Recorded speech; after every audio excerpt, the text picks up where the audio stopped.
राज्यपाल ने अयोध्या के श्री राम मंदिर की तर्ज पर बने पूजा पंडाल का किया उद्घाटन। राज्यपाल संतोष कुमार गंगवार ने शनिवार को रांची के पुराना विधानसभा मैदान धुरवा में श्री राम लला पूजा समिति की ओर से पुरानी विधानसभा मैदान में अयोध्या के श्री राम मंदिर की तर्ज पर बने पूजा पंडाल का उद्घाटन किया। उद्घाटन के साथ ही मां के दर्शन के लिए पट खोल दिया गया। देवी देवताओं संग मां भवानी का मनोहारी स्वरूप काफी अच्छा लग रहा है। पूजा पंडाल में 30 फीट ऊंची हनुमान जी की 4D मूर्ति भी लगाई गई है, जो कि काफी लुभा रही है। इस अवसर पर राज्यपाल ने सभी राज्यवासियों को नवरात्रि एवं दुर्गा पूजा की हार्दिक शुभकामनाएं देते हुए कहा कि मां दुर्गा का आशीर्वाद सभी पर सदैव बना रहे।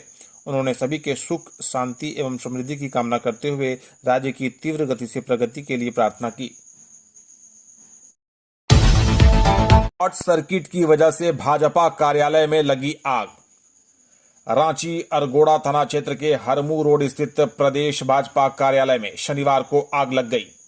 घटना के संबंध में बताया जा रहा है कि एसी में शॉर्ट सर्किट की वजह से प्रदेश प्रभारी लक्ष्मीकांत वाजपेयी के कमरे में आग लगी थी। आग लगी के बाद तुरंत लोगों ने आग को बुझाया। इस घटना में किसी भी प्रकार की जानमाल की क्षति नहीं हुई है। थाना प्रभारी ने बताया कि एसी में शॉर्ट सर्किट की वजह से आग लगी थी, जिसे बुझा लिया गया। अगलगी में कोई हताहत नहीं हुआ। उल्लेखनीय है कि बीते 4 जून को भी भाजपा कार्यालय में आग लगी थी। कल्पना सोरेन ने कहा, आधी आबादी को सशक्त बनाने वाली मैया सम्मान योजना एक क्रांतिकारी कदम। झारखंड में पहली बार राज्य की आधी आबादी की चिंता करते हुए मुख्यमंत्री हेमंत सोरेन ने उन्हें सम्मान देने और आर्थिक रूप से सशक्त बनाने के लिए मैया सम्मान योजना की शुरुआत की है। यह योजना राज्य की आधी आबादी के लिए एक क्रांतिकारी कदम है। ये बातें मुख्यमंत्री हेमंत सोरेन की पत्नी और विधायक कल्पना सोरेन ने कही। कल्पना सोरेन शनिवार को भगवान बिरसा मुंडा की जन्मस्थली उलीहातू से मैया सम्मान यात्रा का शुभारंभ करने के बाद खूंटी के कचहरी मैदान और बाद में तोरपा प्रखंड मैदान में आयोजित जनसभा को संबोधित कर रही थी। उन्होंने कहा कि राज्य में लंबे समय तक शासन करने वालों ने कभी भी राज्य की आधी आबादी के बारे में कोई चिंता नहीं की। झामुमो ने भाजपा के पंच प्रण को बताया कॉपी पेस्ट। झारखंड मुक्ति मोर्चा झामुमो प्रवक्ता सुप्रियो भट्टाचार्य ने भाजपा पर जमकर निशाना साधा है। उन्होंने कहा कि भाजपा का चुनावी घोषणा पत्र यानी पंच प्रण कॉपी पेस्ट है। उन्होंने कहा कि भाजपा के नेता 5 साल तक राजनीतिक रूप से बेरोजगार हो गए थे। हर 5 साल में ये लोग रोजगार की तलाश में निकलते हैं। इसी तरह से ये लोग भी रोजगार के लिए निकले हैं। कुछ दिन पहले कहा गया कि भाजपा का घोषणा पत्र किश्तों में जारी होगा। उन्होंने कहा कि घोषणा पत्र है या टीवी सीरियल, इसे समझना होगा। उन्होंने कहा कि भाजपा किश्तों में घोषणा पत्र ला रही है। ये एक तरह से वैचारिक लाचारी का परिचायक है। दुर्गा पूजा को लेकर रांची से पूरे राज्य में सुरक्षा के रहेंगे पुख्ता इंतजाम। राजधानी रांची सहित पूरे राज्य में दुर्गा पूजा को लेकर सुरक्षा के पुख्ता इंतजाम किए गए हैं। दुर्गा पूजा के दौरान राज्य में शांति और विधि व्यवस्था बनी रहे, इसको लेकर झारखंड पुलिस अलर्ट मोड पर है। शनिवार को मिली जानकारी के अनुसार पुलिस मुख्यालय की ओर से सभी जिलों में लगभग 10,000 से अधिक सुरक्षा बलों की अतिरिक्त तैनाती की गई है। पूजा के दौरान असामाजिक तत्व पूजा के उत्साह में किसी तरह का खलल न डाल सकें, इसे लेकर यह तैनाती की गई है। सुरक्षा व्यवस्था में 5,030 लाठी बल और 4,975 होमगार्ड के जवानों को तैनात किया गया है। इसके अलावा रैब की 5 बीडीएस की टीम और अश्रु गैस की 4 कंपनियों की भी तैनाती की गई है। केंद्र सरकार 1,36,000 करोड़ रुपए उपलब्ध कराए तो महिलाओं के खाते में भेजेंगे 3 लाख। हेमंत सोरेन। मुख्यमंत्री हेमंत सोरेन ने कहा कि आज कोल्हान पूर्वी सिंहभूम क्षेत्र के लिए ऐतिहासिक दिन है। इस क्षेत्र के आम जनमानस को बेहतर स्वस्थ चिकित्सा उपलब्ध कराने के उद्देश्य से 500 बेड का एक भव्य अस्पताल हमारी सरकार समर्पित कर रही है। मुख्यमंत्री शनिवार को बाबा तिलका मांझी मैदान मानगो जमशेदपुर में आयोजित एमजीएम अस्पताल डिमना मानगो के नवनिर्मित भवन का उद्घाटन एवं ओपीडी के शुभारंभ कार्यक्रम को संबोधित कर रहे थे। सोरेन ने कहा कि वर्षों से टाटा शहर में अवस्थित अस्पताल जनता की सेवा में था। वर्षों पुराना होने की वजह से उसकी स्थिति जर्जर होती जा रही थी। ऐसे में राज्य सरकार के निर्णय के अनुरूप एक नया मेडिकल कॉलेज एवं अस्पताल आज से कोल्हान की जनता की सेवा में रहेगा। उन्होंने कहा कि केंद्र सरकार की कोयला कंपनियों के पास झारखंड का 1,36,000 करोड़ रुपए बकाया है। यदि यह पैसा केंद्र सरकार झारखंड को उपलब्ध करा दे तो राज्य सरकार इस स्थिति में होगी कि हर महिला के खाते में 3-3 लाख रुपए भेज सके। स्थापितों ने आउटसोर्सिंग कंपनी के खिलाफ किया आंदोलन, ठप कराया काम। रामगढ़ और हजारीबाग की सीमा पर उरीमारी पोटंगा में विस्थापितों के द्वारा आउटसोर्सिंग कंपनी के खिलाफ शनिवार को आंदोलन किया गया। विस्थापितों ने न सिर्फ कंपनी के कार्यालय का घेराव किया बल्कि माइंस में उनका काम भी बंद करा दिया। पोटंगा में आशीर्वाद कंपनी के खिलाफ यह आंदोलन पूरे दिन चला। विस्थापित ग्रामीण सीसीएल प्रबंधन और आउटसोर्सिंग कंपनी के प्रतिनिधियों के बीच वार्ता भी असफल रही। विस्थापितों ने कंपनी पर स्थानीय लोगों की अनदेखी करने का आरोप लगाया और कहा कि परियोजना में बाहरी लोगों को रोजगार दिया जा रहा है। कांग्रेस ने हमेशा झारखंडियों के हितों की बात की है। शनिवार को जगन्नाथपुर विधानसभा में आयोजित सभा को संबोधित करते हुए केशव महतो कमलेश ने कहा कि हमने हमेशा झारखंडियों के हितों की बात की है। इस चुनावी समर को जीतने के लिए धन कुबेरों की फौज झारखंड में विपक्ष के जरिए उतारा जा रहा है। ऐसे व्यापारियों से सावधान रहने की जरूरत है। उन्होंने कहा कि पिछली भाजपा सरकार ने झारखंड के जल जंगल जमीन का सौदा करने वालों के हित साधने के लिए भूमि सुधार कानून में बदलाव किया, लैंड बैंक की स्थापना की। झारखंड में स्थापित पावर प्लांट से बांग्लादेश को बिजली दी जाती है और बकाया के नाम पर झारखंड की बिजली काटी जाती है। ऐसे वोटों के सौदागरों को झारखंड से खदेड़ना होगा। कांग्रेस की मैनिफेस्टो कमेटी का परामर्श कार्यक्रम, घोषणा पत्र का हर 6 महीने में होगा social audit, Bandhu Tirkey. Congress party की मैनिफेस्टो कमेटी के द्वारा शनिवार को परिसदन में परामर्श कार्यक्रम आयोजित किया गया। कार्यक्रम में कमेटी के चेयरमैन बंधु तिर्की ने कहा कि आगामी विधानसभा चुनाव को ध्यान में रखते हुए अखिल भारतीय कांग्रेस कमेटी के द्वारा मैनिफेस्टो कमेटी का गठन किया गया। इस कमेटी में 25 सदस्य हैं जो पार्टी के वरिष्ठ एवं अनुभवी नेता हैं। मैनिफेस्टो कमेटी के सदस्य प्रमंडल एवं जिले में जाकर लगातार बैठक चौपाल लगाकर आम जनों की बातों को संकलित कर रहे हैं। कांग्रेस पार्टी एक ऐसी मैनिफेस्टो बनाने जा रही है जो रियलिस्टिक हो। यह घोषणा पत्र आम जनता का होगा। इसी क्रम में हम लोग डाल्टनगंज पलामू में आए हैं।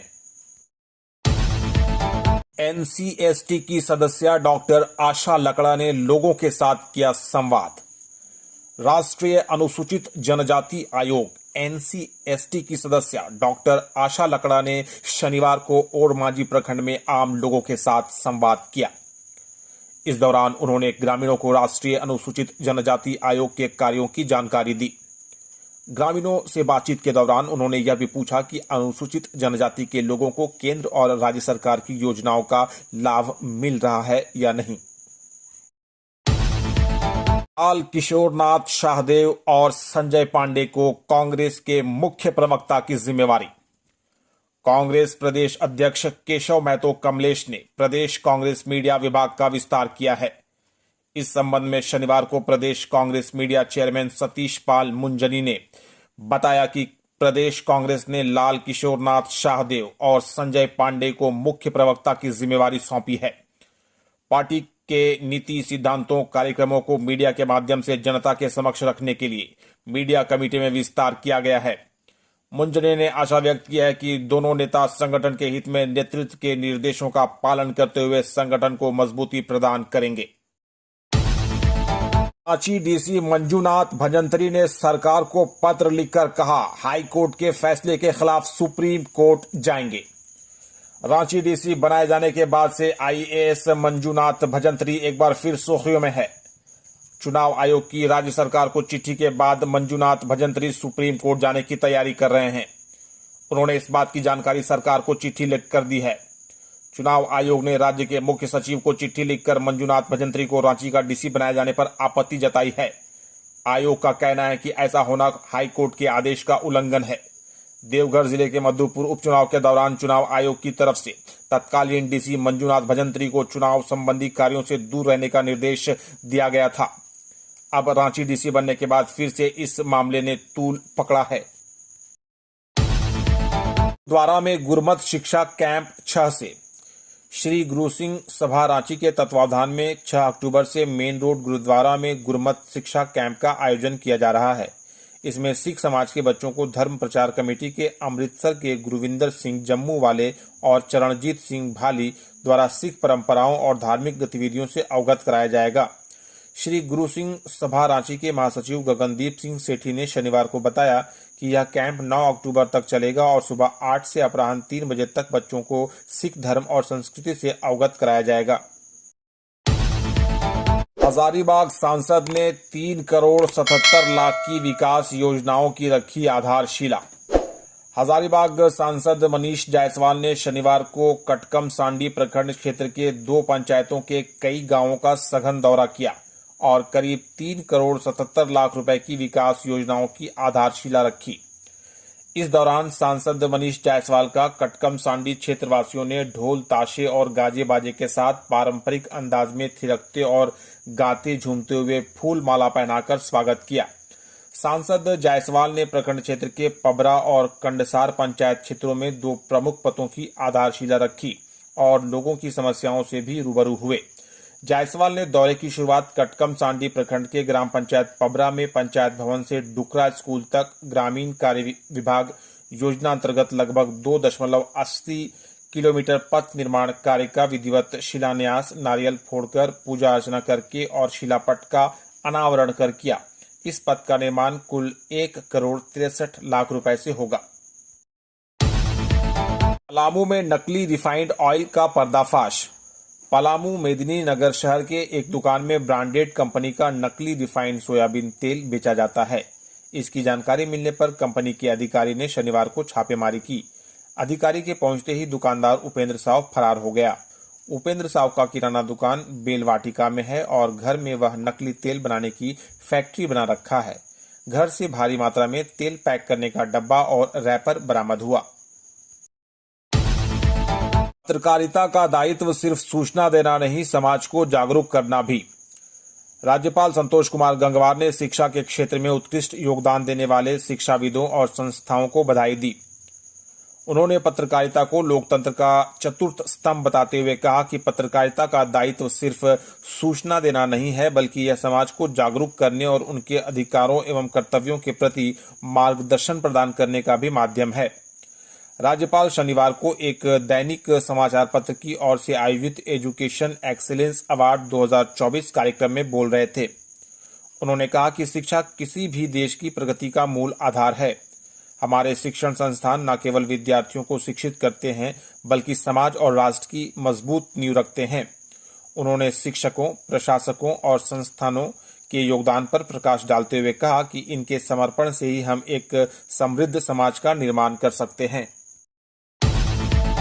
मुख्यमंत्री हेमंत सोरेन से अजयनाथ शाहदेव ने किया मुलाकात।